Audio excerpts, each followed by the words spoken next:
क्या आपके भी ऐसे दोस्त हैं जो पहले बहुत बातें करते थे लेकिन पता नहीं उन्हें अब क्या हो गया है कि अब वो बहुत ही शांत हो गए हैं, उनके मुंह से कुछ निकलता ही नहीं है। मैं आज लेकर आया हूँ जुंजी ईतो कलेक्शन की एक नई कहानी। इस कहानी का नाम है स्लग गर्ल। यूको का नेचर बहुत ही हंसने खेलने वाला था। वो बहुत बातें करती थी लेकिन पता नहीं एक दिन ऐसा क्या हुआ कि वो बस शांत हो गई। थोड़ा बहुत भी अगर वो बोलती तो उसके मुंह से गलत शब्द निकलते या टूटी फूटी भाषा निकलती। जब उसने स्कूल ही जाना बंद कर दिया तो उसकी फ्रेंड री ने घर जाकर पता लगाने की कोशिश की कि आखिर यूको को हुआ क्या है। यूको के घर पहुंचने पर बैकयार्ड से कुछ आवाजें आती है।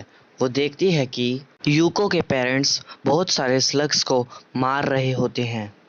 पता नहीं कैसे पर यूको के घर के बैकयार्ड में बहुत सारे स्लग्स आ जाते हैं और वो बेंच पर, प्लांट्स पर और ज़मीन पर चिपक से जाते हैं। जब री यूको के कमरे में जाती है तो वहाँ पर यूको बहुत डरी हुई बैठी होती है, जैसे कोई सदमा लग गया हो। वो बहुत ही रिपल्सिव नेचर शो कर रही होती है, किसी को भी अपने पास नहीं आने देती। यूको की मॉम उससे पूछती है कि आखिर तुम्हारे साथ हुआ क्या है, तुम कुछ बोलती क्यों नहीं हो। जब अचानक से यूको अपना मुंह खोलती है तो उसके अंदर से एक बहुत बड़ा सा स्लग बाहर निकलता है। यूको के मुंह से निकला वो स्लग बहुत ही चिपचिपा होता है। जब यूको के पेरेंट्स उसकी ये हालत देखते हैं तो वो बहुत घबरा जाते हैं और यूको की मदद करने के लिए एक तरकीब निकालते हैं।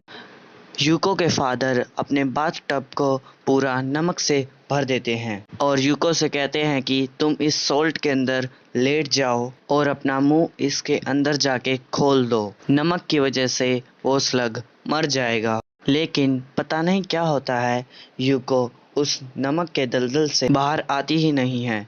यूको के पेरेंट्स कोशिश करते हैं कि उसे बाहर निकाल लें लेकिन अंदर उन्हें यूको मिलती ही नहीं है। अजीब बात तो ये है कि उन्हें अंदर कुछ महसूस होता है। जब वो उसे बाहर निकालते हैं तो उन्हें यूको का सिर्फ सर ही मिलता है। स्लग का तो पता नहीं पर नमक की वजह से यूको की बॉडी छोटी पड़ जाती है, लगभग दिखाई ही नहीं देती। कहानी यहाँ पर भी खत्म नहीं होती है। वो स्लग यूको की बॉडी को एक शेल की तरह यूज करता है और वो अभी भी उस घर के बैकयार्ड में घूम रहा है। जब आप यूको के पास जाओगे तो यूको आपको बड़ी दुखी निगाह से देखती है। Guys please like and subscribe for more anime explanation videos.